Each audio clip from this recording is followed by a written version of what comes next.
தம்பி இங்க வாங்க. தம்பி பேர் என்ன? கோகுல். கோகுல், எத்தனாம் கிளாஸ் படிக்கிறீங்க? 3rd standard BM public school. Very good. என்ன சாப்பிட்டீங்க? Fried rice. ஃப்ரைட் ரைஸா? நல்லா இருந்துச்சா? ஃப்ரைட் ரைஸ் எதுலப்பா செய்யறாங்க? அரிசியில. அரிசியிலையா? இந்த அரிசி எங்க இருந்து கிடைக்குன்னு உங்களுக்கு தெரியுமா?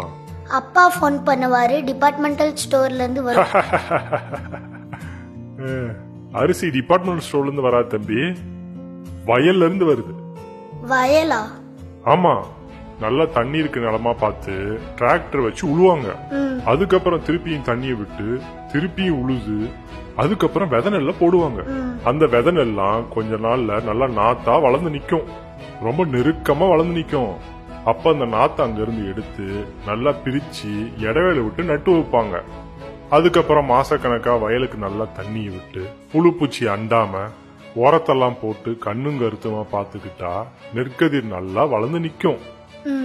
அதை அறுவடை செஞ்சு நெல்ல தனியாவும் வைக்கோல தனியாவும் பிரிப்பாங்க.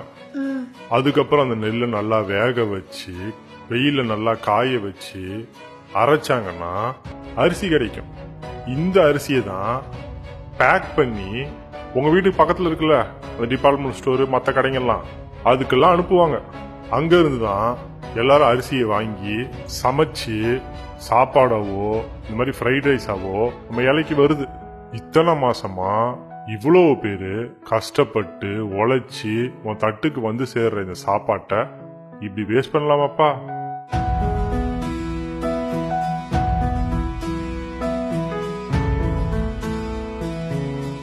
சாரி அங்கிள், இனிமேட்டு வேஸ்ட் பண்ண மாட்டேன்.